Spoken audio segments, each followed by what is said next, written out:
Así damos inicio en la conferencia del día de hoy con nuestro profesor Emilio Noel. Muchos años de experiencia y un experto en el área. Adelante, profesor. Bueno, muy buenos días, tengan todos, de verdad que me contenta mucho participar en este ciclo de charlas y conferencias que ha organizado ABEX. Me siento de verdad muy honrado y agradecido por esta invitación y poder compartir con ustedes pues algunos asuntos relativos a un tema interesante y que a veces las empresas o en general quienes se dedican al comercio internacional no le prestan el suficiente cuidado, pero que en todo caso es un tema que afecta a las operaciones comerciales y que, bueno, repito, debe tener una atención particular, ¿no? Eh, en ese sentido, pues vamos a tratar un tema que en esta breve charla, que es sobre todo una charla introductoria, porque es un tema muy amplio, muy profundo, que tiene, digamos, un desarrollo doctrinario, un desarrollo en la literatura jurídica y económica bastante amplio y que, bueno, la idea es que aquí veamos apenas unas pinceladas muy gruesas, pero hablemos sobre todo de los puntos centrales, fundamentales del tema. Y el tema, bueno, como ustedes saben, es el de la escogencia de la ley aplicable a los contratos mercantiles internacionales. Esta escogencia es un tema pues crucial, es un tema que los que participamos, digamos, como empresa o como personas en ese ámbito internacional deberíamos atender porque bueno, plantea un conjunto de dificultades eventuales o de problemas eventuales que hay que atender con mucho cuidado. Voy a compartir con ustedes mi presentación para que de una vez vayamos viendo el tema pues, que vamos a tratar. Se está viendo, ¿no? Sí, profesor. Se está viendo, ¿no? Ok. Bueno, lo hemos titulado de esta manera, pues la ley aplicable a los contratos de comercio internacional y los problemas que plantea. Vamos a examinar, bueno, espero tener la fortuna de que mantengamos el internet y no se nos vaya la luz y podamos de alguna manera ver todos los puntos que me he propuesto para esta charla, que repito, es una charla introductoria. Vamos a ver, bueno, entre los desafíos que la empresa en estos tiempos de interdependencia global tiene, está pues el aspecto, la dimensión jurídica de su cooperación. En segundo lugar, vamos a examinar pues cómo esas distintas dimensiones de esa interdependencia, de la globalización, pues inciden en estas contrataciones y cómo todas estas variadas dimensiones de la interdependencia condicionan o determinan muchos de las cláusulas, muchos de los contenidos que tienen nuestras contrataciones. Y bueno, y ese tema que es nuestro tema central, el tema del derecho o la ley aplicable a estas, digamos, operaciones internacionales. Aquí quiero que quede fijado pues en estas ideas que el derecho y la ley no es lo mismo. Es decir, el derecho contiene la ley, pero la ley no contiene el derecho. Y me explicaré más adelante sobre esta diferenciación que es importante que tengamos claro y que tiene que ver también con las distintas tradiciones o los distintos enfoques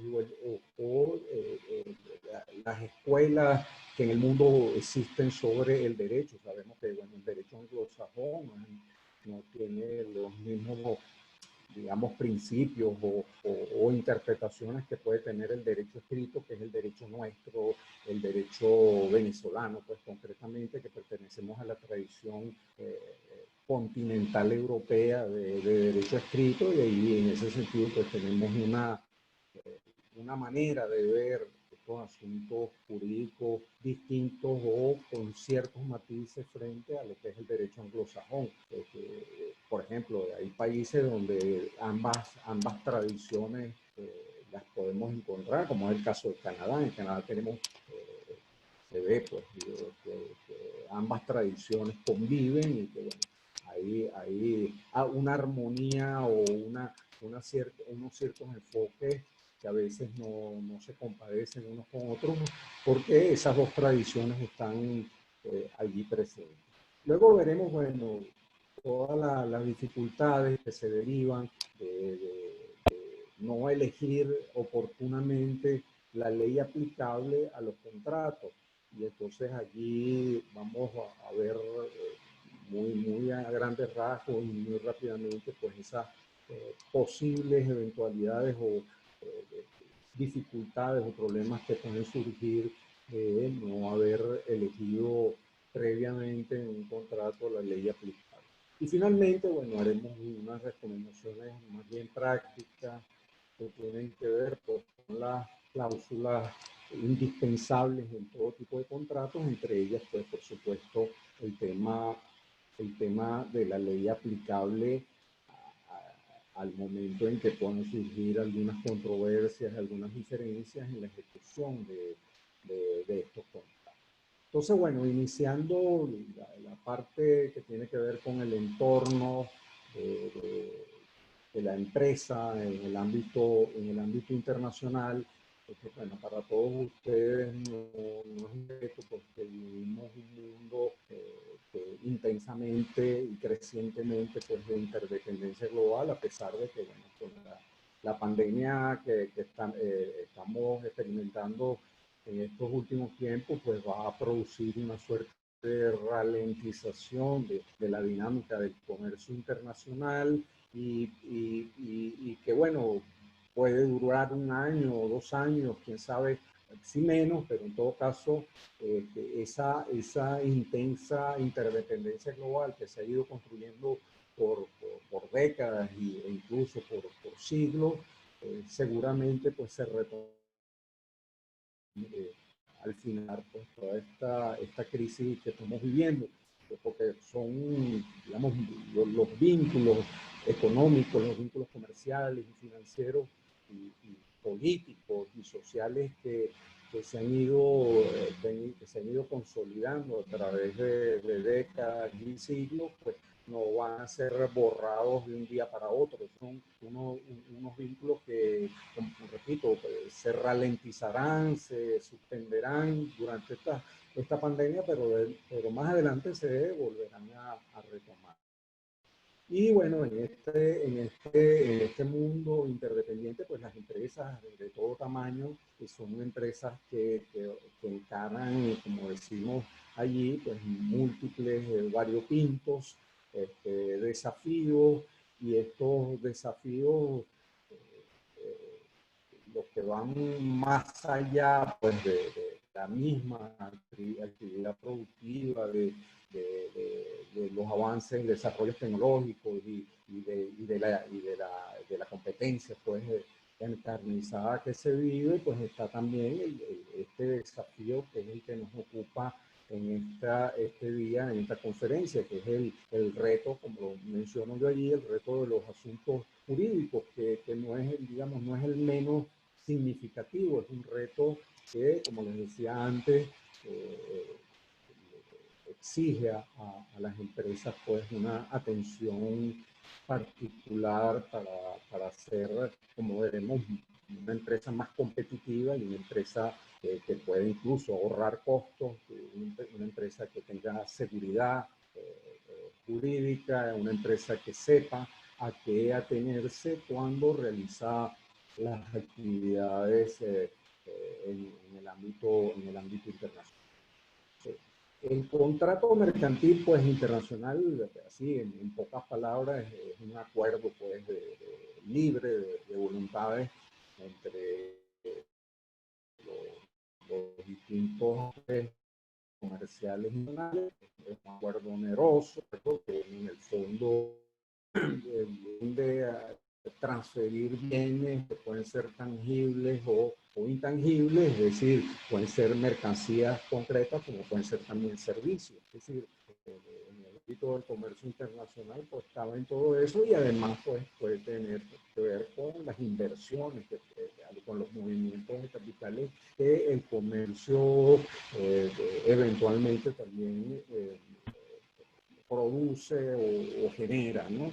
Y bueno, y este intercambio pues, mercantil, este intercambio en el que participan pues, sujetos que están establecidos en estados distintos, en países distintos y que tienen regímenes jurídicos distintos que pueden tener, digamos, un conjunto de diferencias o de incongruencias o de contrastes que pueden, bajo ciertas circunstancias, generar algunos problemas.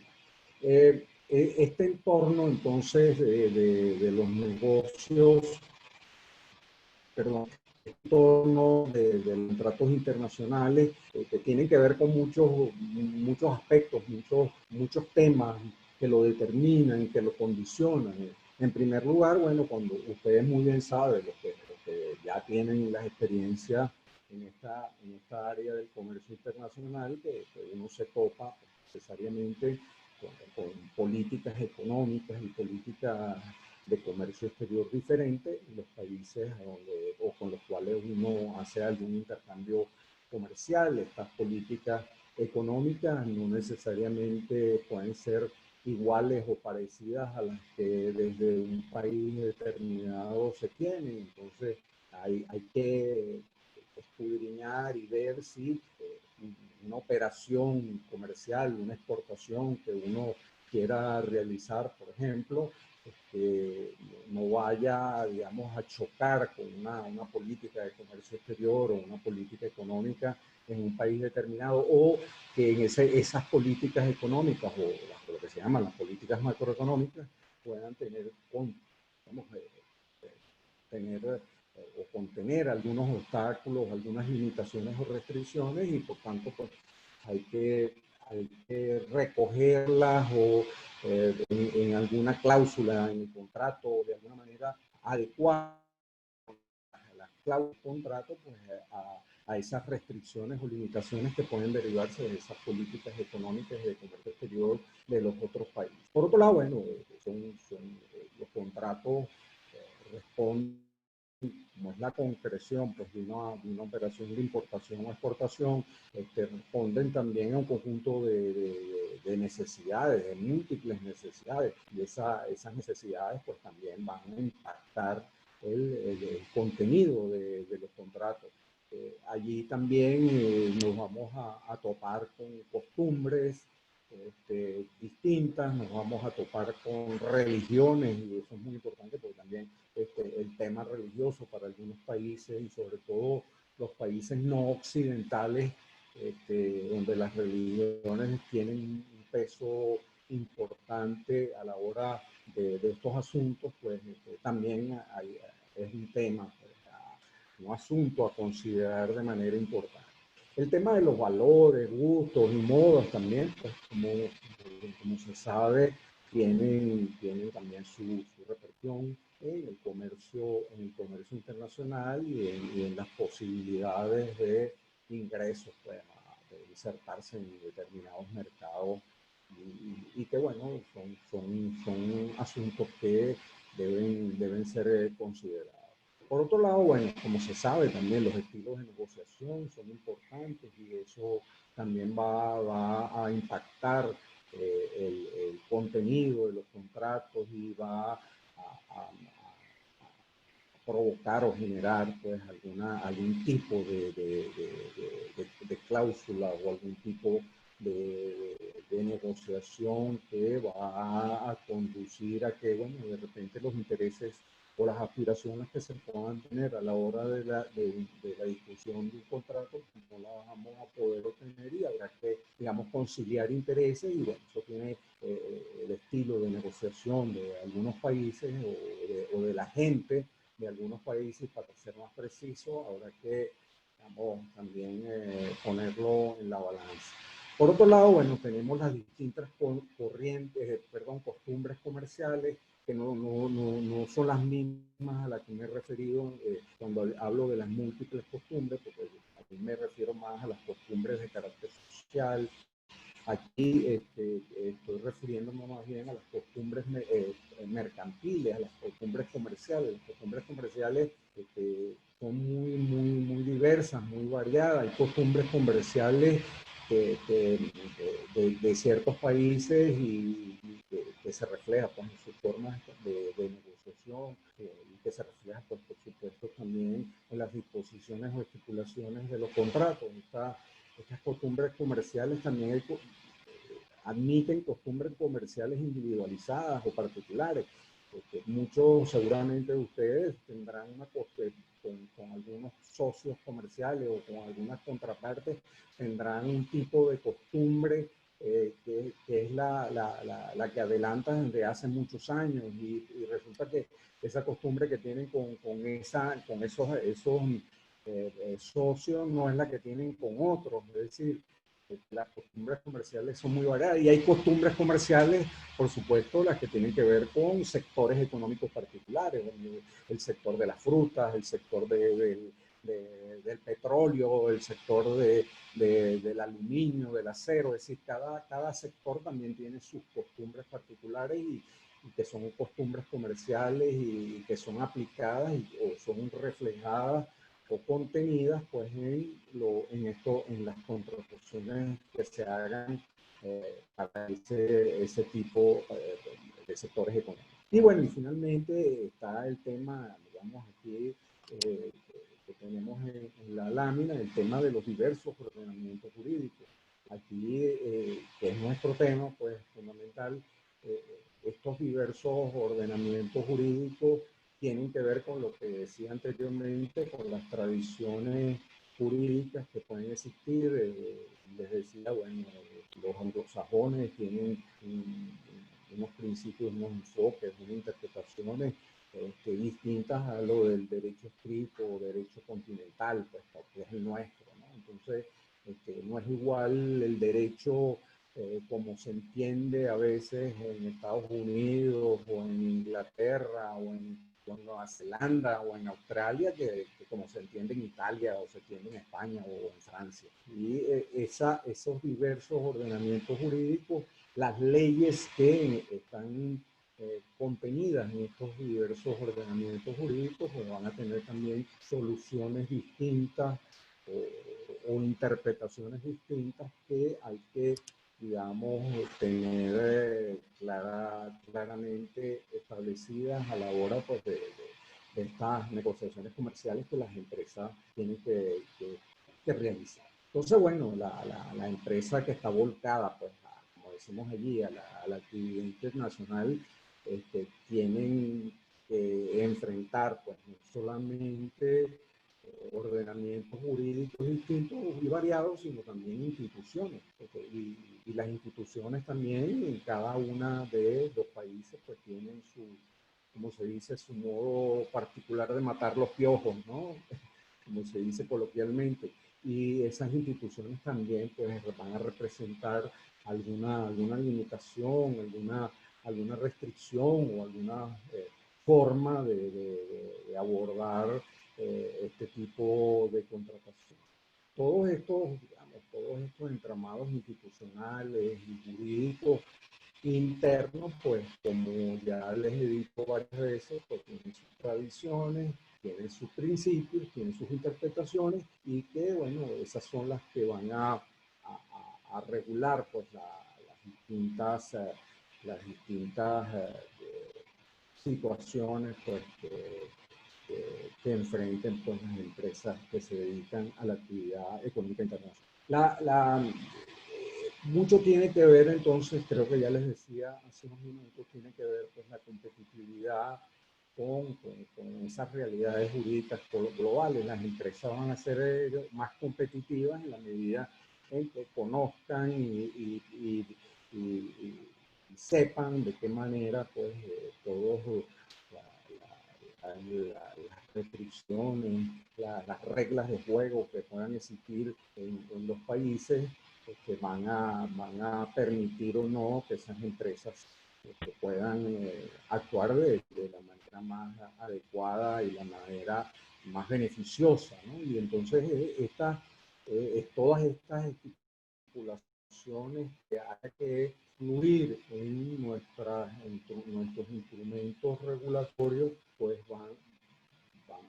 para que la empresa sea más competitiva, tienen que también reflejar los intereses pues, de las partes que allí intervienen y esto, por supuesto, de la mejor manera y la manera más adecuada. De allí está el tema pues, de la ley aplicable. La ley aplicable, entonces, es un punto que es el que queremos enfatizar y subrayar en esta conferencia, en esta charla más bien, que estamos teniendo, porque bueno, en todos los contratos internacionales y particularmente los de la compra-venta, que tiene esas dos dimensiones, que es la importación y la exportación, el elegir ley aplicable es muy importante porque la ley, eso puede evitar en algunos momentos ciertos conflictos, ahorrarnos ciertos conflictos a la hora en que pudieran presentarse pues enfoques distintos, diferencias entre las empresas a la hora pues de la ejecución de cualquier contrato comercial internacional. Porque bueno, cuando se llega pues a una situación de controversia, de diferencia, entonces allí empieza a jugar de manera central el tema pues, de la ley aplicable. Porque, si no se, en su momento no se estableció en el contrato, entonces van a surgir unos problemas adicionales que tendrán que ver pues con las leyes diversas entre los países de las partes que están en conflicto o en litigio, y entonces ahí aparece pues, un conjunto de métodos que el derecho internacional privado incorpora digamos, la doctrina o que estudia la doctrina y que bueno, va a significar para las partes que tengan esa controversia, pues unos inconvenientes que pudieron haber sido previstos o pudieron haber sido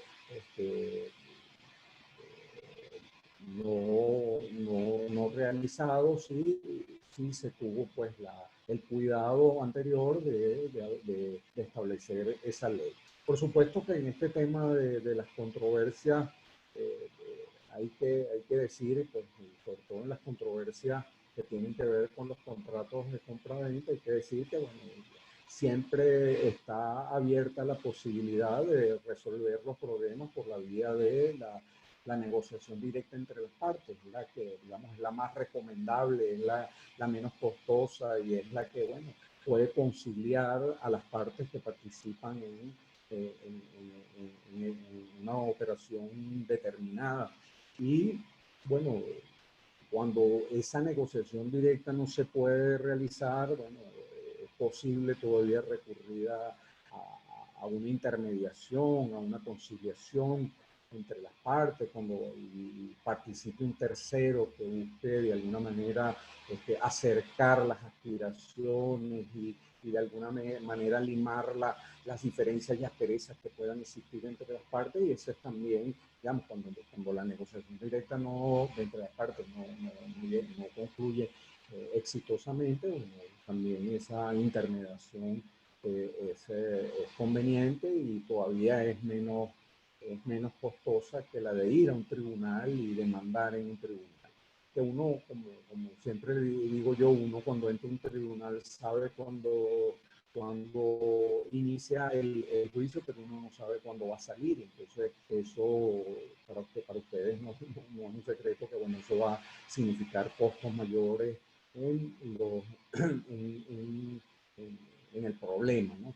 Y bueno, siempre está el mecanismo que es el mecanismo más, más ventajoso, el mecanismo menos costoso, el que ahorra más tiempo, que es el que se ha convertido, pues, como en los últimos tiempos, a pesar de que no es aceptado en algunos lugares o en algunos enfoques jurídicos doctrinarios, el arbitraje. Pues, y el arbitraje, como seguramente ustedes conocen, muchos de ustedes conocen, pues se ha convertido en los últimos tiempos, en las últimas décadas, o cuando tiene muchas décadas atrás, o mucho tiempo que existe como mecanismo de solución de las diferencias, pero bueno, sobre todo en un ambiente de interdependencia global, de globalización intensa como la que hemos vivido en las últimas décadas, el arbitraje pues ha cobrado una mayor significación, una mayor importancia en este mundo pues, de la economía y de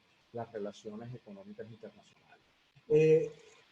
Volviendo entonces o concentrándonos entonces en el tema del derecho que se aplica a los contratos comerciales internacionales, bueno, vemos que la ley, digamos, general o el principio general internacional hoy y que se ha ido imponiendo a pesar de los distintos ordenamientos jurídicos o leyes de los países ha sido pues el principio de la autonomía de la voluntad de las partes, es decir, que las partes tienen toda la libertad para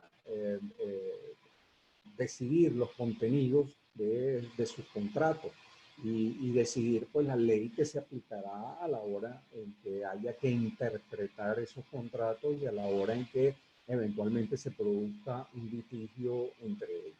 Este es, digamos, el principio moderno, digamos, moderno en el sentido de que se ha logrado implantar, sobre todo en las últimas décadas, en los distintos ordenamientos jurídicos, cuando la autonomía de la voluntad viene desde la Edad Media, en la época de los mercaderes, en las ferias de la Edad Media, que cuando se reunían en esas ferias, los mercaderes pues, tenían toda la libertad para acordar sus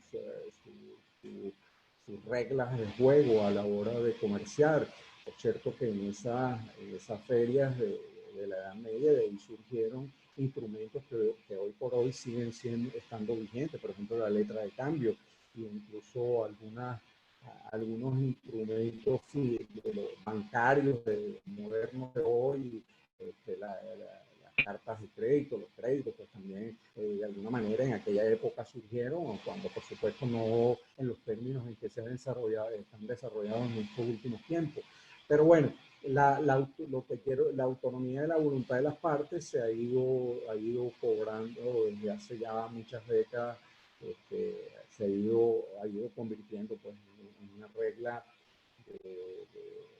del derecho internacional privado y bueno, incluso un tribunal francés hacia 1910, 1920 decidió un caso de una empresa, creo que era canadiense, con una empresa americana, con una empresa francesa, y desde allí estableció, digamos, jurisprudencialmente digamos, en un país de tradición de derecho escrito, estableció pues, la autonomía de la voluntad de las partes como un principio que poco a poco pues, se ha ido convirtiendo pues, en la regla fundamental pues, en los contratos internacionales. Sin embargo, bueno, hay que decir que hay unas normas que se llaman normas imperativas o normas de orden público, no solamente en el ámbito nacional, sino también en el ámbito internacional, que no pueden ser derogadas por las partes, que deben ser respetadas, acatadas por las partes. Es decir, a pesar de que se tiene la libertad total para definir o determinar los contenidos de los contratos internacionales, esas son normas que uno no puede violar o infringir, esas son normas que tienen que ver con diversas materias, el tema de las drogas, es decir, uno no puede firmar un contrato para traficar, digamos, intercambiar cocaína, por decir algo, o sustancias tóxicas que pudieran también, que están prohibidas tanto por tratados internacionales como por normas nacionales. Entonces, la autonomía de la voluntad de las partes, digamos, es la fuente primigenia digamos, para determinar, entre otras cosas, el de la ley aplicable a los contratos internacionales. Sin embargo, bueno, hay que mencionar que los tratados internacionales, por un lado,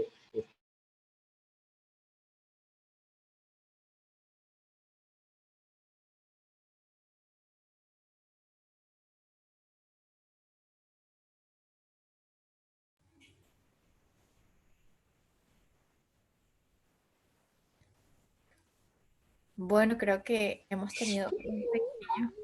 Ok, Sí, yo creo que Emilio está teniendo problemas de conexión. así es. Vamos a darle una llamadita, un segundito.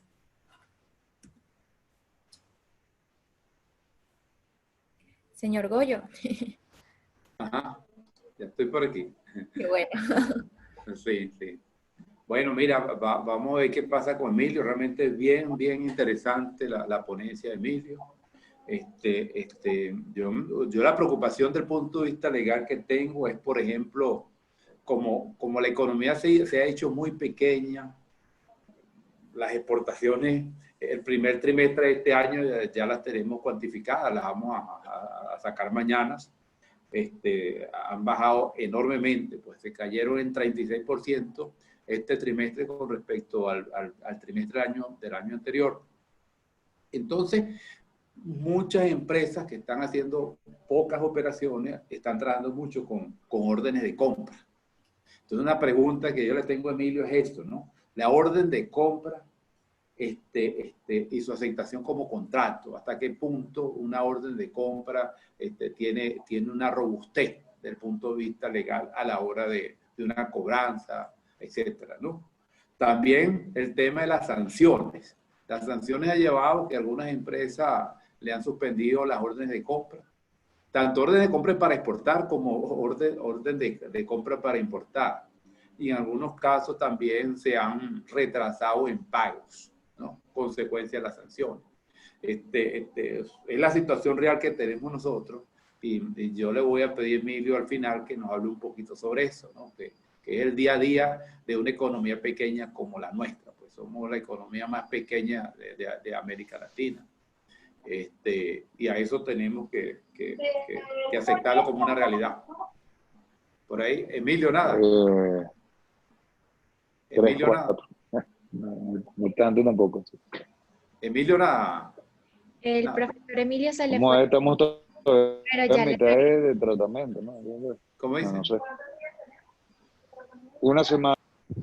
el profesor Emilio se le fue la luz, pero ya le regresó. Fue como Ya le regresó. Ah, ok, está ok. iniciando la computadora. Vamos a esperar. Entonces, en este orden de ideas que le planteando, yo les pido también a ustedes que pensar un poquito, porque una cuestión son los contratos, que a lo mejor para las empresas que están exportando con regularidad, empresas grandes, el contrato es fundamental. Pero para empresas que está haciendo uno, dos, tres despachos al año, mira, normalmente se está haciendo con aceptación de órdenes de compra, ¿no? Entonces, todas esas cosas nosotros debemos protegernos. Y también a la suspensión de pagos, pues hasta qué punto nosotros tenemos ciertas garantías de pago. Sabemos de algunos países que existen muchas personas maulas en el comercio internacional y es parte de las cosas que nosotros tenemos que estar muy pendientes de los comercios internacionales, ¿no? Con quién estamos llegando a acuerdos comerciales, cuáles son nuestros clientes, etcétera, ¿no? Por eso es recomendable a los clientes visitarlo y que visiten a uno. En la medida en que ambos te conozcan, las relaciones comerciales son más duraderas en el tiempo, hay más confianza, etcétera, ¿no? Entonces, yo creo que es un tema bastante interesante para ver. Bueno, aprovechando que hay más incorporados, se incorporaron 57, realmente estábamos hoy full, se había inscrito alrededor de 120 personas. Nosotros normalmente jugamos tenemos un límite de 100 personas en el Zoom que tenemos. Siempre inscribimos 110, 120, a estos niveles los paramos, pues normalmente un 20, un 30% no asiste. Pero hoy con la caída eléctrica y el internet, más del 50% de los inscritos no han participado. Sin embargo, hay un número bien interesante, 56, 55 personas participando que, bueno, gracias a Dios lograron incorporarse. De todas maneras, les estoy informando que esta conferencia se va a colgar en YouTube, así que la pueden ver en YouTube en cualquier momento. Más adelante vamos a ordenar un poco esas conferencias, de manera tal de que cuando las personas lo busquen le puedan llegar rápidamente a esas conferencias conversatorias. Y también les informo, todavía no está Emilio, ¿no? No, todavía. Ok, también les informo que mañana está firmando la Asociación Venezolana de Exportadores una alianza académica con la Universidad Metropolitana. Esto va a ser mañana a las 11, una firma con el rector, va a ser de forma virtual, como consecuencia del distanciamiento social. Va a ser un acto protocolar bien bonito. Antes de esa firma, convocamos una junta directiva, convocamos también al comité de facilitación de la AVEX, de facilitación de las exportaciones, y el comité académico que nos va a acompañar en la junta directiva, y nos va a dar una conferencia el profesor Rafael Macuey, decano de la Facultad de Economía de la Universidad Metropolitana. Nos va a hablar un poco sobre la pandemia y la hiperinflación.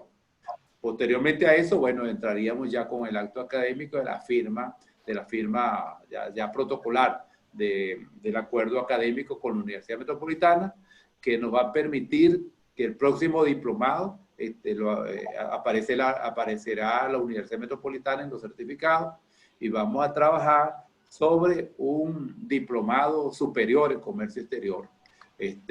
También vamos a contar posteriormente con el apoyo que ya lo tenemos, ¿no? De la maestría en comercio internacional, del posgrado en comercio internacional de la Universidad Central de Venezuela.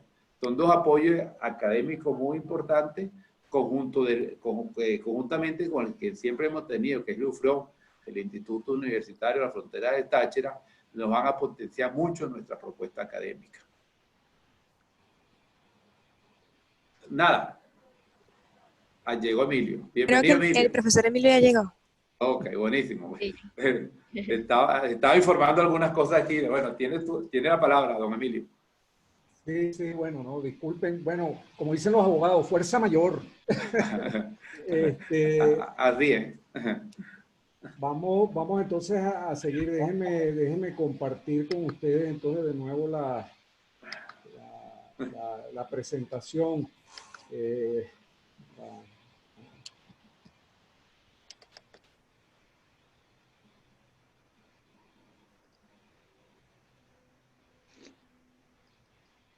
Bueno, nos hemos adaptado rápidamente a la tecnología, ¿no? La tecnología a distancia.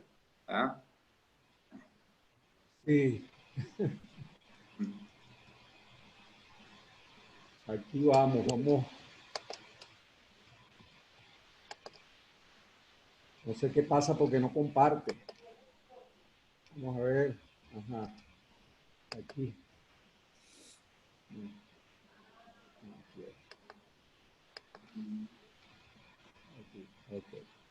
Aquí vamos. Perfecto. Ya estamos, lo vemos. Sí, perfecto. La vemos y me oyen. Correcto. Perfecto, profe. Ok. Bueno, déjenme ver, creo que me quedé, estaba por aquí, creo. Estamos hablando, sí, del tema de la autonomía, de la voluntad de las partes, y bueno, les mencionaba que esa es, digamos, la ley que se ha ido, digamos, ley entre comillas, o el principio que se ha ido imponiendo con el tiempo, no solamente desde el punto de vista jurisprudencial, es decir, los tribunales en el mundo, y sobre todo los tribunales de derecho escrito, sino que también incluso en los tribunales de derecho anglosajón, como vamos a ver seguidamente. Habíamos entonces referido también que otras de las fuentes de nuestros contratos internacionales, bueno, son los tratados. Los tratados tienen, digamos, algunos tratados especializados que tienen regulados pues, todo lo relativo a la compraventa internacional, y estos tratados tienen normas a las cuales las partes en un contrato internacional se pueden remitir, y bueno, ya tienen de alguna manera adelantado cualquier interpretación o cualquier disposición o cualquier regla, aun cuando esa regla no haya sido recogida de manera expresa en el contrato que se firma. Luego, bueno, está la lex mercatoria, que también ha sido admitida también como los principios generales del comercio internacional, y que, como les decía, creo que antes, bueno, partió desde la época de la Edad Media, y bueno, los comerciantes desde esa época empezaron a establecer un conjunto de principios importantes, y que, bueno, ahora se habla, si lo que fue la lex mercatoria en la Edad Media, ahora se habla de la nueva lex mercatoria, que es la que se ha ido actualizando, se ha ido adecuando pues a las nuevas realidades, y sobre todo de la globalización que se ha ido intensa que estamos viviendo. Luego están, bueno, los principios de usos mercantiles, entre ellos pues el principio ya que les he hablado, el principio de la autonomía de la voluntad de las partes, pero también está el principio de la buena fe, el principio de pacta sunt servanda, que significa que los pactos se deben cumplir tal y como han sido concertados o acordados en el marco de una negociación. Es decir, y también los usos mercantiles que ya les refería hace un rato. Pues hay los usos mercantiles en ciertos sectores económicos, hay los usos individuales, pero también hay unos usos que están codificados, como es el caso de los Incoterms, CIF, FOB, etcétera. Todos esos son usos codificados, son usos comerciales, y que no obstante no ser una ley, es decir, no estar incluidos en leyes en el mundo, sin embargo en el mundo son aceptados y son acatados, y tienen una interpretación uniforme. Pues. Por eso es que se considera que son usos codificados. Luego, bueno, está la ley de un país, que es a la que nos hemos referido varias veces, la ley de un país determinado. Bueno, puede coincidir con otra, pero también pueden no coincidir. Es decir, entonces aquí, a la hora en que uno no ha elegido la ley de un país determinado, y entonces se presenta un problema, se presenta una controversia, y entonces puede encontrarse que la ley del importador como la ley del exportador pueden ser aplicadas. Los tribunales del importador como los tribunales del exportador pueden tener vocación o competencia para conocer el caso, y entonces aquí entramos en un conflicto de leyes, en un conflicto de jurisdicciones que los pudimos haber ahorrado si eso lo hubiéramos hecho previamente en el contrato. Entonces, estas son, digamos, los principios y usos mercantiles, la nueva lex mercatoria, los tratados, son los principios que hoy inspiran, y los principios que hoy se aplican en el ámbito del comercio internacional, y que bueno, una cosa muy importante que hay que mencionar, que en Venezuela tenemos una ley que se llama Ley de Derecho Internacional Privado, que tiene 21 años aproximadamente de vigencia, y que, bueno, precisamente es muy moderna. Es una ley que ha logrado incorporar todos estos nuevos avances, los avances más modernos en materia, digamos, de regulaciones de las contrataciones internacionales. Es decir, es una ley que se ha apartado de la visión tradicional, es una ley que busca, entonces, que admite precisamente estos principios que son muy viejos, como ya les he dicho, pero que con el tiempo han comenzado a cobrar una mayor vigencia y también unos contenidos novedosos. Piensa que en los tratados internacionales, por ejemplo, como el de la Convención Interamericana de Derecho Internacional, de la cual Venezuela es parte, es decir, es una ley vigente, forma parte de nuestro ordenamiento jurídico. En su artículo 7 dice pues, que el contrato se rige por el derecho elegido por las partes. Y eso es bien importante. Fíjense que aquí se habla derecho. Y esa era una de las diferenciaciones que yo les hacía al principio. Derecho y ley no es lo mismo.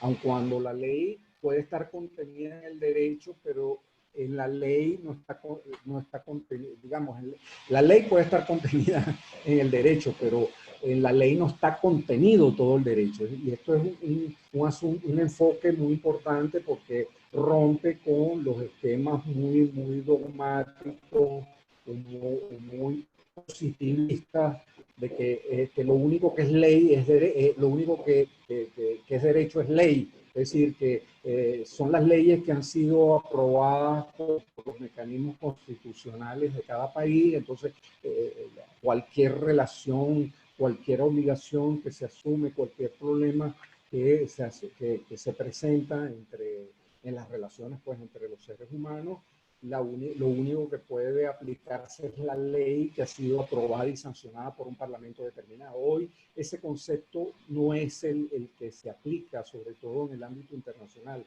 Hoy tenemos las leyes, pero tenemos el derecho, y en el derecho están los principios, en el derecho están incluso, cuando hablamos del tema político, incluso los principios del derecho, de los derechos humanos, por ejemplo, a veces no están necesariamente recogidos en leyes de los países, pero igual se respetan porque los tratados, hay tratados sobre esa materia, pero igualmente los tratados que tienen que ver con el tema financiero, con el tema comercial, con estos temas que estamos hablando, pues también los principios operan. Fíjense que la convención dice que el acuerdo de las partes sobre esta elección debe ser expreso, aun cuando no necesariamente es así. Entonces aquí hay también el tema de interpretar si de un contrato determinado se desprende, como lo dice el artículo, de forma evidente, de que las partes pues lo tenían digamos, como intención, como que formaba parte pues de su visión pues del contrato de que se trata. Y bueno, la Convención Interamericana también dice que dicha elección podrá referirse a la totalidad del contrato o a una parte. Este es un tema bien interesante. No voy a profundizar en esto porque, bueno, es un tema también muy ordinario, pero hay una figura que que tiene una expresión francesa que es el dépesage. El dépesage significa que en el marco de un contrato comercial, para una parte del contrato se puede aplicar una ley y para otra ley, es decir, y eso se permite. Y fíjense que la Convención Interamericana permite que eso se pueda dar. Por otro lado, en Europa, el reglamento europeo que se llama conocido Roma I, también establece que la libertad de elección, es decir, el contrato se regirá por la ley elegida por las partes. Y lo dice, esta elección deberá manifestarse expresamente o resultar de manera inequívoca de los términos del contrato o de las circunstancias del caso. Es decir, se parece este reglamento europeo pues, a la Convención Interamericana que les acabo de mencionar. Y por otro lado dice el reglamento en su defecto, es decir, cuando no se elija la ley, se aplicará la ley del país con el cual el contrato tenga estrecha conexión. Y aquí entonces entramos también en un tema de interpretación, es decir, cuando el contrato tiene estrechas conexiones con una ley, digamos, con un país determinado. Entonces, aquí entra la discusión que viene desde hace mucho de que se aplica la ley donde se firmó el contrato, se aplica la ley donde se ejecutó el contrato, se aplica la ley donde se negoció el contrato. Entonces, aquí, fíjense el problema que plantea en no elegir la ley, y porque se puede ir a un tribunal y hacer una demanda y el juez, bueno, va a interpretar cuáles son las conexiones. Entonces, por eso es que es importante y decisivo que nosotros, cuando firmemos, de una vez tengamos la ley para evitar pues esas interpretaciones que puedan darse a la hora de un litigio. Y bueno, y por otro lado, fíjense, en el caso de un derecho anglosajón, que es el caso de Estados Unidos, se dice pues que los temas que lo dice el Restatement of the Law of Conflicts of Law, es decir, la reformulación de la ley sobre los conflictos de leyes en su sección 186, bueno, también otorga a las partes pues, el poder para seleccionar la ley aplicable a sus contratos, y bueno, y esa ley pues es la que va a definir el problema de que se trata. Solamente cuando solamente cuando las partes no han hecho la elección de la ley, bueno, entonces habrá que identificar, como dicen las otras disposiciones, los otros tratados que mencionaba anteriormente, bueno, habrá que identificar una serie de factores para los factores de conexión pues, con un país determinado, lo que les mencionaba hace un momento en relación con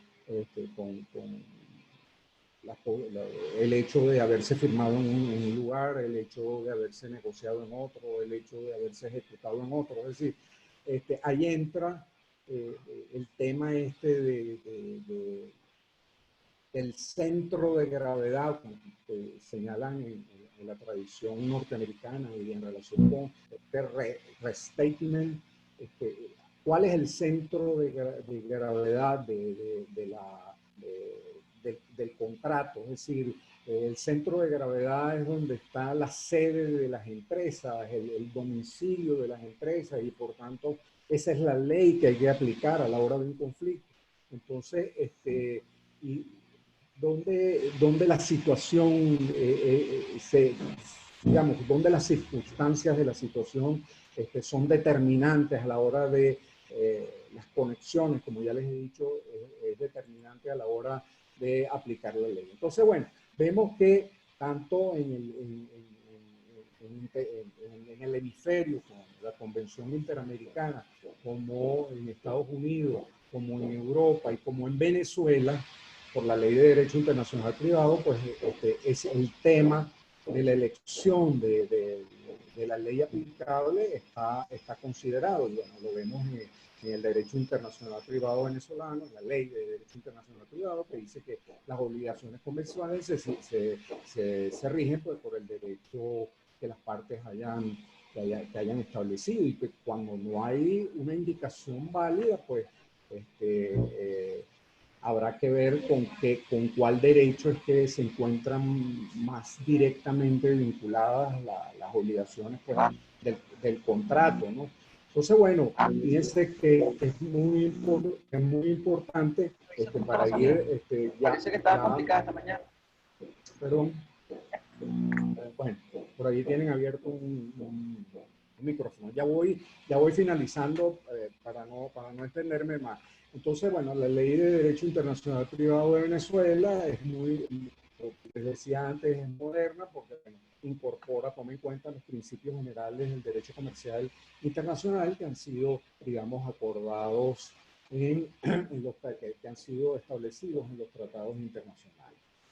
Se aplicarán cuando corresponda, dice también la ley, las normas, las costumbres y los principios del derecho comercial, y se habla también de que a la hora de interpretarlos hay que ver pues, las exigencias que impone la justicia y la equidad en cada uno de ellos. Entonces, bueno, cuando vamos viendo que las dificultades o los problemas que la ejecución de los contratos pueden generar, bueno, tenemos que el incumplimiento, porque sabemos en qué consiste el incumplimiento de una obligación en el ámbito internacional. Y bueno, y también ese incumplimiento puede tener que ver con actos o hechos ajenos a las partes, es decir, decisiones gubernamentales. Cuando un país establece un control de cambios, es decir, es lo que en derecho se llama el hecho del príncipe, bueno, es un problema serio porque eso puede significar para una de las partes, sobre todo para la parte del importador, puede significar un incremento, un desequilibrio financiero de la operación y bueno, eso puede llevar al importador, por ejemplo, puede llevarlo a no poder pagar pues, la obligación que tiene, es decir, es fundamental, que es la del pago del precio de esa operación. Entonces, esos hechos ajenos que son el del Estado o de los gobiernos, o el hecho ajeno que puede ser también una catástrofe de la naturaleza, que también un problema de fuerza mayor, etcétera, pues también en esos problemas tiene incidencia el conflicto de leyes o el conflicto de jurisdicciones a la hora de resolver el problema. Bueno, como les he dicho, el incumplimiento de contratos viene por la acción o omisión de una de las partes, una entrega de tiempo de la mercancía, desperfectos en el producto, vicio oculto, inconsistencias que son relativas a las especificaciones en cantidad y calidad del producto, el no pago. Es decir, ese es un incumplimiento que entonces va a haber que, a la hora de presentarse y de producirse una controversia, pues va a haber que tener claro cuál es la ley que lo va a resolver, ¿no? Si es que no se, repito, si es que no se hizo la respectiva señalamiento en el contrato. Y bueno, todas estas situaciones, pues, ya es importante decirle que cuando en virtud de la autonomía de la voluntad, que tiene ese doble alcance, es decir, cuando las partes tienen autonomía pueden definir el contenido de los contratos y puede definir la ley o puede definir el tribunal que eventualmente conocería de un problema. Todo eso redunda pues en la seguridad jurídica, en una seguridad jurídica preventiva para las partes. Significa pues escoger el derecho que resulte más adecuado para los intereses de las partes y para satisfacer sus necesidades. Le facilita al juez que pueda en algún momento tener que interpretar o resolver el hecho pues, de haber elegido la ley aplicable también es algo muy conveniente y para las partes. Y bueno, y finalmente el ahorro en lo que son los costos de transacción, la designación de la ley.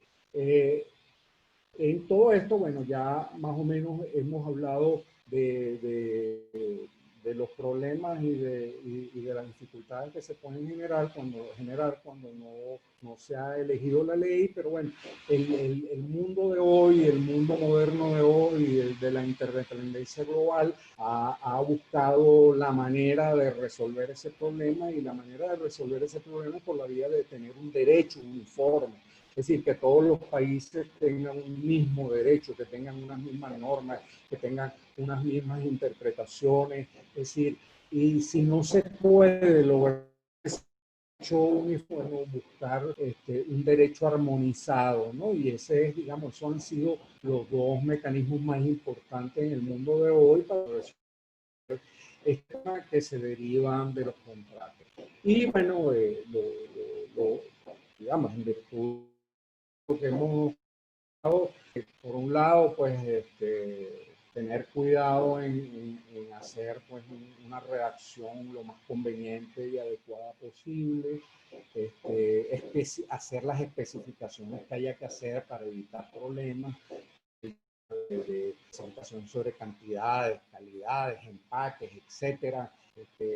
bueno, ahí entra el tema de la performance invoice, de esa factura que hay que ver cómo, que por cierto es un problema porque si nosotros no nos circunscribimos o solamente utilizamos unas facturas, en esas facturas es muy difícil incluir allí un conjunto de previsiones como las de las que estamos hablando, ¿no? Entonces, claro que se pueden hacer, pero lo recomendable siempre es que queden expresas ese conjunto de prevenciones a la hora de firmar un contrato, que bueno, les recuerdo, un contrato no necesariamente debe estar escrito, pero bueno, queda el problema de que si tienes que demostrar que tenías un contrato no escrito, eso trae entonces también problemas de interpretación y problemas legales.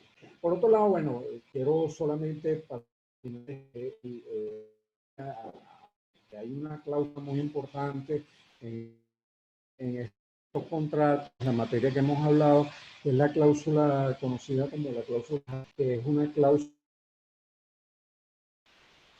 una cláusula que dispone cómo se debe resolver un problema cuando se produce un desequilibrio financiero muy grande entre las partes de una operación internacional. Entonces, y que digamos, un desequilibrio que era imprevisto, un desequilibrio que sobrevino, ¿no? Entonces, esa cláusula hardship es muy importante. Esa clave permitir a las partes hacer una renegociación del contrato, puede permitir a las partes pues, que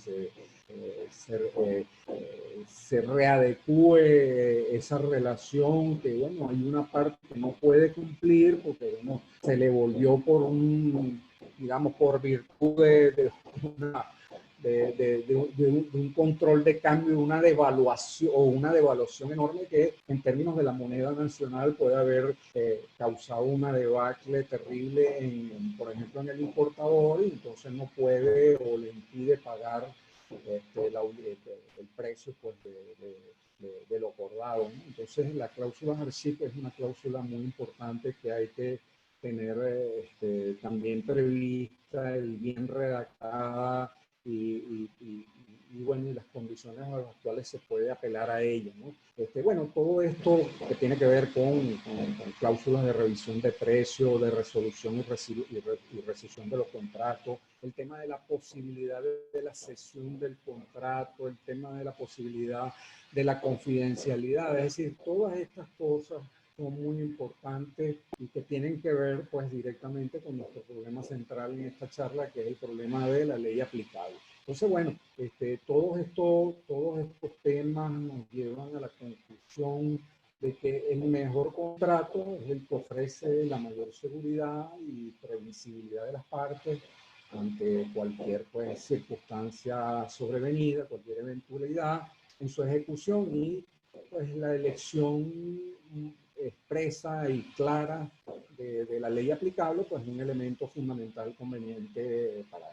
Entonces, bueno, con esto termino antes de que se nos vaya la luz de nuevo y espero que les haya servido, que les haya sido útil para ustedes en sus operaciones presentes o en las operaciones futuras y que, bueno, he tratado de resumir aquí ese tema y convertirlo en una suerte de abreboca para lo que son los cursos que se dictan en el diplomado de ABEX y que, bueno, en esos cursos tenemos la posibilidad de profundizar más, de desmenuzar más estos problemas, pero que bueno, en definitiva el tema que nos ha ocupado pues es un tema que yo considero que sigue siendo un tema central en nuestras operaciones de comercio internacional. Pues agradecido por la atención y bueno, estamos abiertos a la posibilidad de algunas preguntas. Vale, profesor. Por acá en el chat tenemos algunas preguntas. Si quiere yo se las voy leyendo y usted les va dando respuestas. Bueno, ¿Parece? claro, ¿Sí? claro. Vale. Vale, voy a la primera pregunta que tenemos acá de la señorita Guerrero. Buenos días, mi pregunta es sobre la inexistencia de un contrato de compraventa escrito, toda vez que por la dinámica del comercio internacional muchas veces con una llamada telefónica o un email se crea el contrato. Creo que Sí, es lo que bueno, había comentado.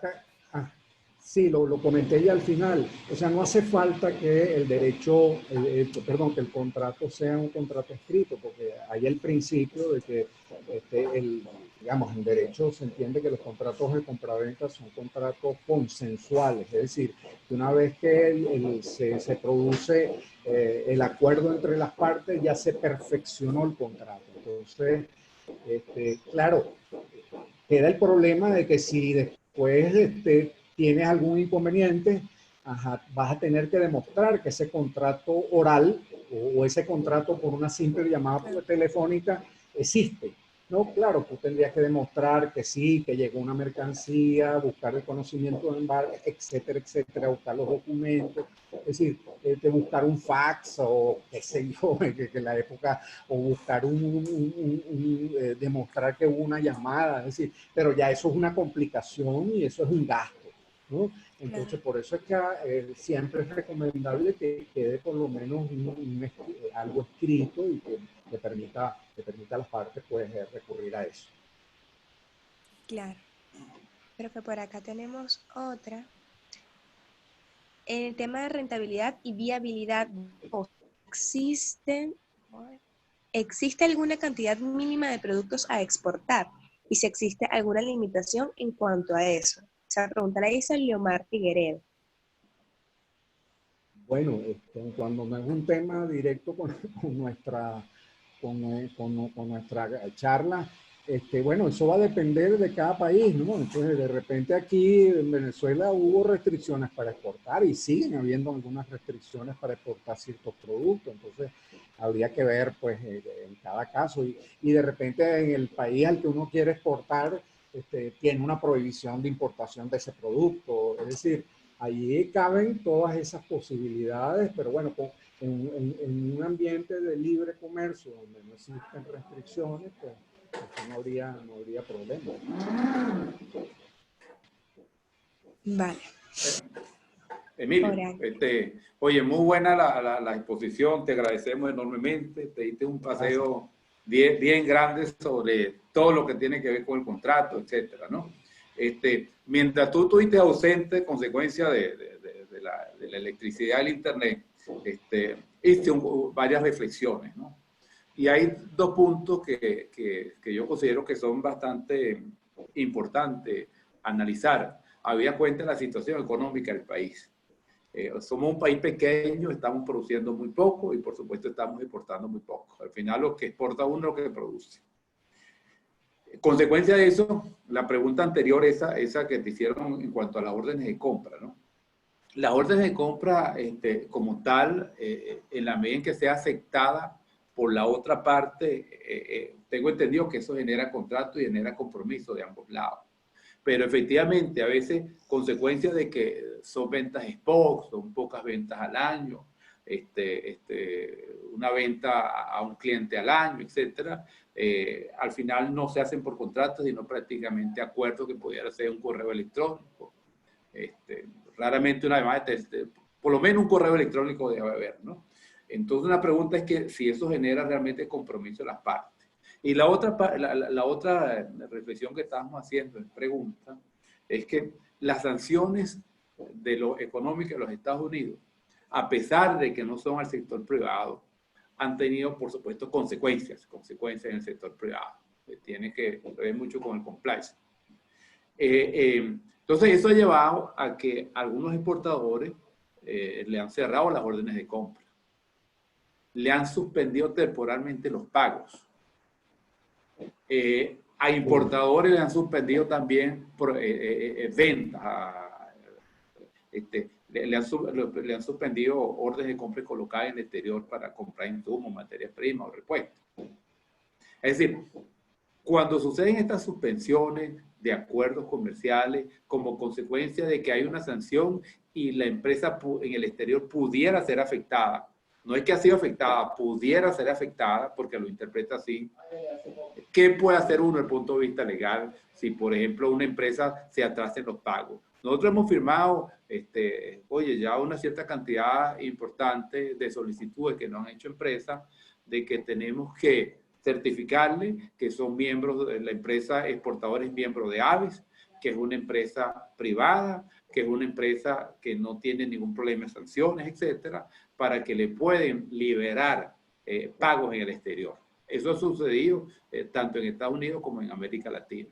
Y también hemos atendido casos de suspensión de órdenes de compra, en momentos en los cuales la empresa venezolana ya tiene el producto fabricado, etcétera, ¿no? ¿Qué recomendarías tú en esos casos?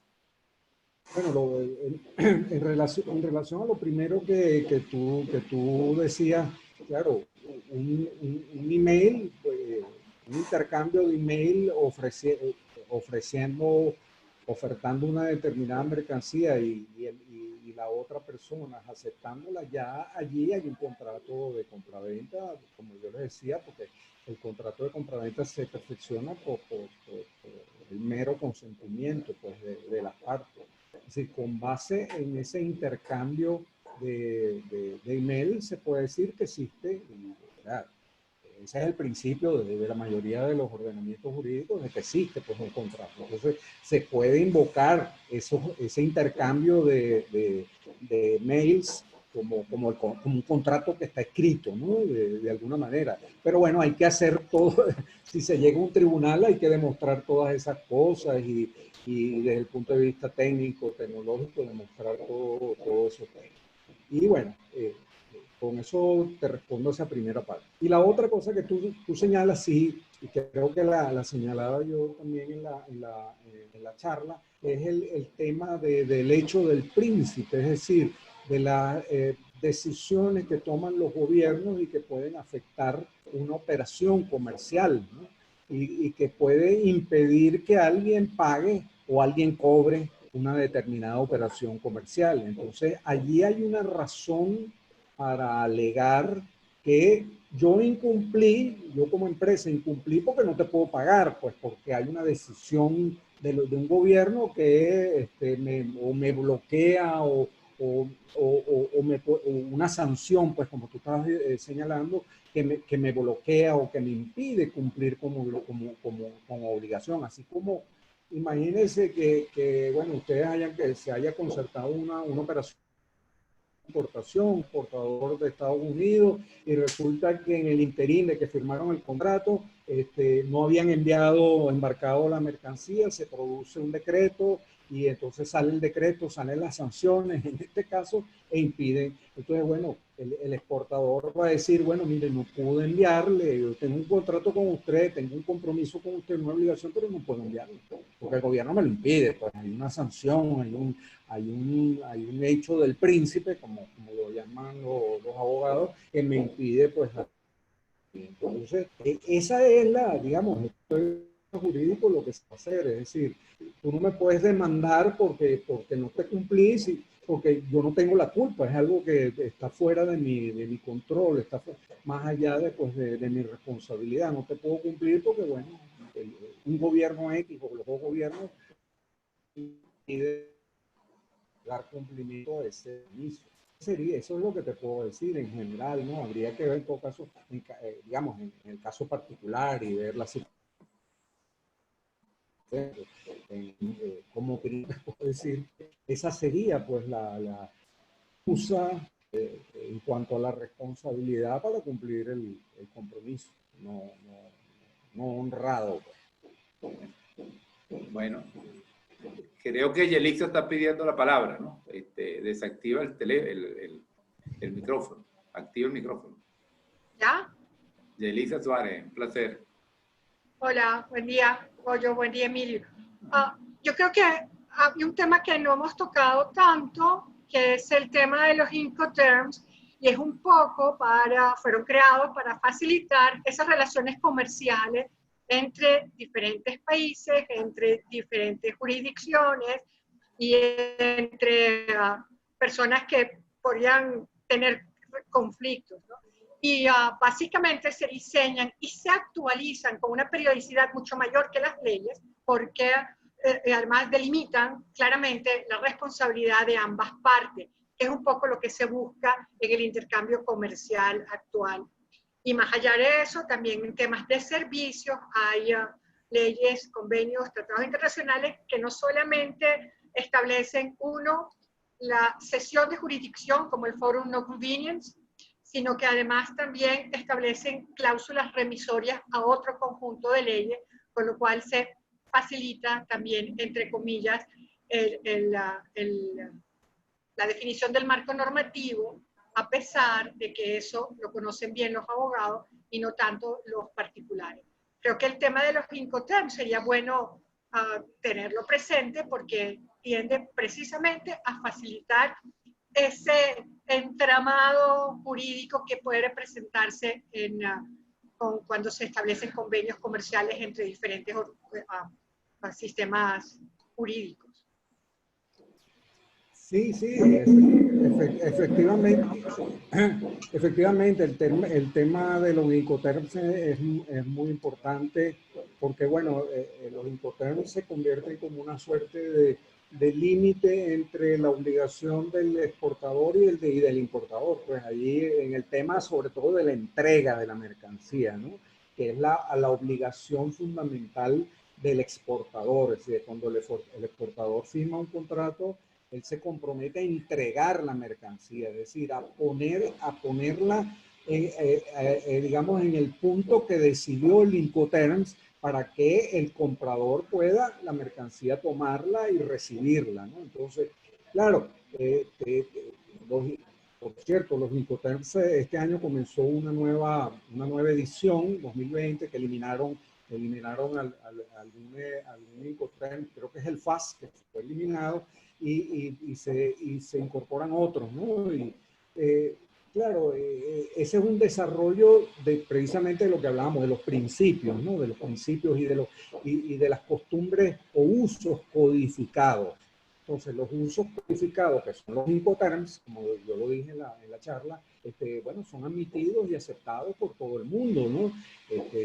No conozco ningún país, yo no sé si Corea del Norte tenga algún problema con los Incoterms, pero en todo caso, en general, los Incoterms son aceptados y las interpretaciones de los Incoterms son aceptadas por todos, ¿no? Y entonces, lo importante allí es lo que creo que tú decías, Yelixa, que es el tema de que, bueno, hasta un punto determinado, allí el exportador se libera de su obligación de entregar la mercancía.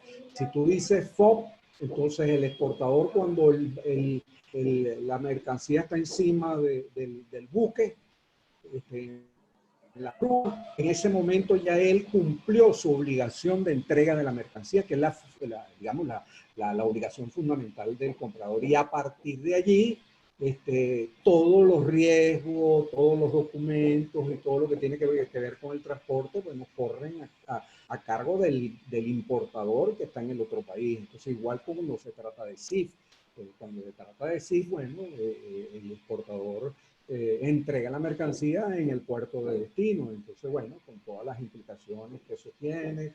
Y bueno, y los nuevos usos codificados que han aparecido recientes, bueno, tienen que ver sobre todo con que si se pagan o no los impuestos en el puerto de destino, en la aduana, digamos, en la aduana de destino, o cuando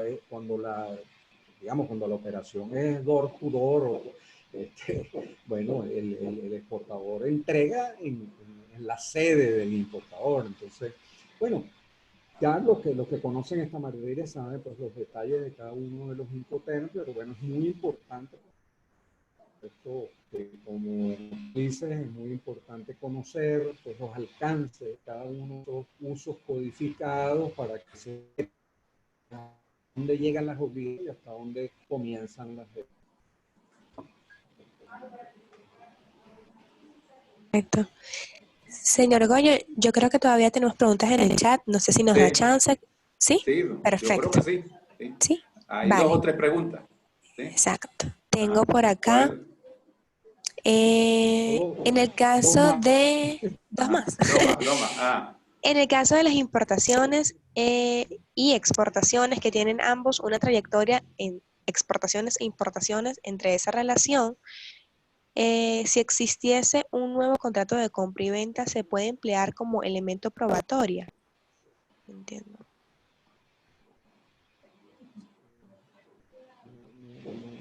No entiendo muy bien la pregunta, pero no sé, de verdad. No, que parece ser que lo que están planteando es si ¿cómo llama? La antigüedad en la relación comercial genera de alguna forma compromiso a ambos lados. Pareciera que es eso, ¿no? Bueno, mira, si es eso, claro, una gente que está comerciando hace 20, 25 años ya con una llamada telefónica o por WhatsApp pide algo, ¿no? Y ya el otro sabe en qué términos le va a enviar lo que le va a enviar y sabe que va a recibir un pago a los 30 días o a los 60 días. Es decir, esas son costumbres mercantiles particulares, pues individuales, entre gente que se conoce desde hace mucho. Y entonces se tiene confianza. Fíjense que aquí la cuestión de la confianza es muy importante, porque cuando existe confianza se ahorran muchos costos.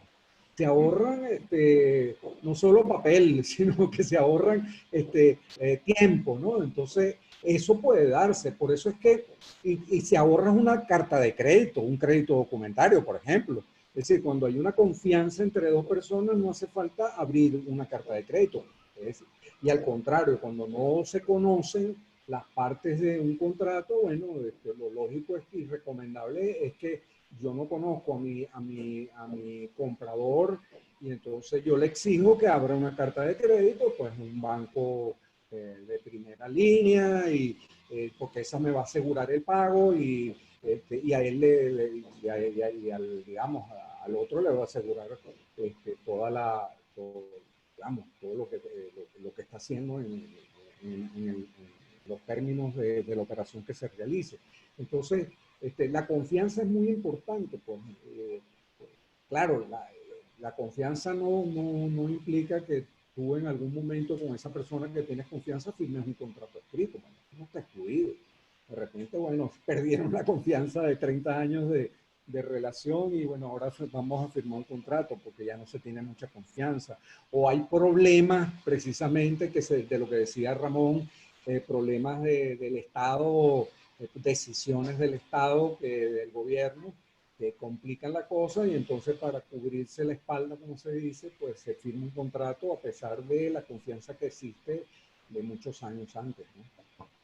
Mira, Emilio, aquí hay varias preguntas, pero hay dos que me parecen bien interesantes, te las digo y creo que con eso terminamos, ¿no? Una, Marisol Mujica, el arbitraje que ofrecen algunos organismos internacionales, Mercosur, la CAN, CSI, ¿proceden en forma automática o habría que indicarlo en el documento si una parte es de bloque Mercosur y la otra es la CAN? Y la otra, Solaria. Doctor Noel, el COVID-19 y sus consecuencias pueden ser consideradas fuerza mayor que impide el cumplimiento de los contratos. Yo creo que con esas dos terminamos. Hay otra, la demás, mira, se la respondemos vía WhatsApp o por correo electrónico. Si lo prefiere, sí, si lo prefiere, profesor, puede colocar sus redes sociales o su Twitter o Instagram, la que más utilice, para que se pongan en contacto con usted. Sí, bueno, mira, en relación con la última pregunta, sí, la fuerza mayor, por supuesto, es una causa para que se pueda alegar por no cumplir una obligación pues, en las operaciones de comercio internacional. La causa mayor no solamente es admitida en el ámbito nacional, sino en el ámbito internacional. Causa mayor puede ser, qué sé yo, el hundimiento de un barco, por decir algo. El COVID-19, lo señalan aquí, el COVID-19. Sí, claro, pudiera ser también el COVID-19, pero habría que ver, pues si el Estado prohíbe que tú envíes tu mercancía por el tema del COVID-19 o haces un control de cambio o impides la transferencia de dinero, es decir, eso se puede considerar fuerza mayor o hecho del príncipe, pues, que es una decisión gubernamental. Es decir, que uno se puede exceptuar del cumplimiento, repito, del cumplimiento de una obligación cuando ocurren ese tipo de cosas. Y la otra pregunta que tú, la primera que me hiciste, Ramón, era... el arbitraje que ofrecen algunos organismos internacionales, ajá, Mercosur, exacto. CAN, ¿procede en forma automática o habría que indicar en el documento si una parte es del bloque Mercosur y la otra de la CAN? No, fíjate, aquí hay un problema entre, por ejemplo, precisamente entre el tema de CAN y Mercosur. Aquí hay un problema que tiene que ver con las dos institucionalidades. Es decir, la CAN es un proceso, un bloque de integración en donde existe la supranacionalidad, lo cual no existe en el caso de Mercosur. En Mercosur, todavía, como se dice, los estados tienen el poder para resolver los problemas. En cambio, en la CAN, las instituciones tienen las competencias por encima de los estados para no solo imponer unas legislaciones, sino también imponer ciertas políticas, ciertas, digamos, regulaciones. Entonces, entre uno y otro hay unas diferencias importantes, por eso es que se ha dicho que la CAN está desde el punto de vista constitucional más desarrollado que Mercosur. Pero bueno, como estamos en un asunto sobre todo de relaciones comerciales, el problema está que en Mercosur particularmente se refiere a las controversias que pueden haber entre los estados y a veces no necesariamente entre los particulares. Es decir, allí hay que hilar fino en algunas normativas entre los problemas de los particulares, pero entre los particulares que forman parte de Mercosur. Es decir, bueno, en el caso de Venezuela, bueno, Venezuela es miembro de pleno derecho de Mercosur cuando está suspendido. Pero bueno, nosotros estamos allá adentro, digamos, desde el punto de vista jurídico en general. Entonces, allí habría que ver, hay algunas normas, uno puede recurrir al Tribunal Permanente de Revisión de Mercosur, que es un tribunal arbitral. Es distinto en el caso de la Comunidad Andina. En la Comunidad Andina el tribunal no atiende problemas directos entre privados, sino entre estados. Y por lo general el privado tiene que utilizar a su gobierno para algún conflicto que se pueda dar allí. Pero en todo caso, las interpretaciones allí caben muy diversas, pero como el ejemplo que me están planteando es entre una empresa que está en la CAN y una empresa que está en Mercosur, yo recomendaría más bien utilizar una corte de arbitraje distinta. Porque en el caso del tribunal, de la CAN no es una corte de arbitraje, la CAN es un tribunal, como el Tribunal Europeo, ¿no? Es distinto, tiene, digamos, esa concepción, no es la concepción que se tiene en el caso de Mercosur. Entonces, esas diferencias hay que tenerlas muy claras. Y además, los otros organismos arbitrales en el mundo, como por ejemplo, el que está especializado en el tema de las inversiones, que es el CIADI del Banco Mundial, pero la Cámara de Comercio Internacional de París, que es una cámara de arbitraje que es la más prestigiosa, la más famosa del mundo y es digamos, la que tiene la mayor experiencia y la más larga experiencia internacional, es, digamos, siempre también la más recomendable. Pero en todo caso, si yo estoy en Venezuela y firmo con una empresa argentina, bueno, yo busco más bien buscar una cámara, digamos, privada para resolver los problemas, una cámara de arbitraje privada, como puede ser la Benanchan en Caracas o la Cámara de Comercio de Caracas, o como puede ser una Cámara de Comercio en Argentina, en Buenos Aires. Es decir, es preferible porque ya sabemos que las ventajas que tiene el arbitraje son, digamos, son procedimientos mucho más rápidos, porque como le decía, uno sabe cuándo entra a un tribunal, pero uno no sabe cuánto sale. Un juicio en un tribunal puede durar años, ¿no? Y en cambio en una cámara, en una corte de arbitraje, los procedimientos son expeditos, son rápidos y a la larga son menos costosos. Bueno, yo creo que con esto terminamos. Realmente muchas gracias a todos. Creo que Neila tiene algo que decir por ahí. ¿No?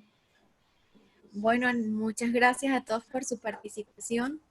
e insistimos en el agradecimiento a todos nuestros aliados y patrocinantes, las cámaras binacionales, todos los operadores logísticos que nos han acompañado en todo el tiempo. Muchísimas, muchísimas gracias a todos y seguimos con nuestra programación para nuestro conversatorio del martes que viene a las 9 de la mañana. A todos los que se han ido inscribiendo van a recibir la invitación. Mira, Bueno. por allí me habían pedido el correo mío, por si... el correo mío es emilio.nouel@gmail.com. emilio.nouel@gmail.com. Por ahí, bueno, me pueden enviar algo, preguntas que hayan quedado por ahí por fuera. Y bueno, y finalmente muy agradecido a AVEX, muy agradecido a su presidente, al personal de AVEX por eso. Espero, bueno, como les decía antes, espero que les sea útil y que le haya, digamos, sugerido algo en cuanto a este tipo de problemas que se puedan presentar en las operaciones, digamos, en la dirección jurídica de las gracias de nuevo. Perfecto. Muchas gracias y felicidad. Nuestra Saludos. ponencia del siguiente martes es nuevos paradigmas en temas de exportación. Va a estar ¿Quién lo dicta? ¿Quién lo dicta? Vitalia Rodríguez. Ok, bueno. Saludos a todos. Por ahí está Luis Angarita, nuestro coordinador académico. Un abrazo, Luis. Saludos. Anarelis, muchísimas gracias. Gracias a Norete. ustedes. Gracias a Un fuerte abrazo. todos. Y Norete, la Asociación Industrial Metalúrgica, un abrazo. Gracias por la participación. José Luis no se pudo incorporar, el presidente de la Asociación de Industriales. Bueno, un abrazo y feliz día. Aplausos para AVEX. Nos vemos el próximo martes. Está bien. Hasta luego. Chao.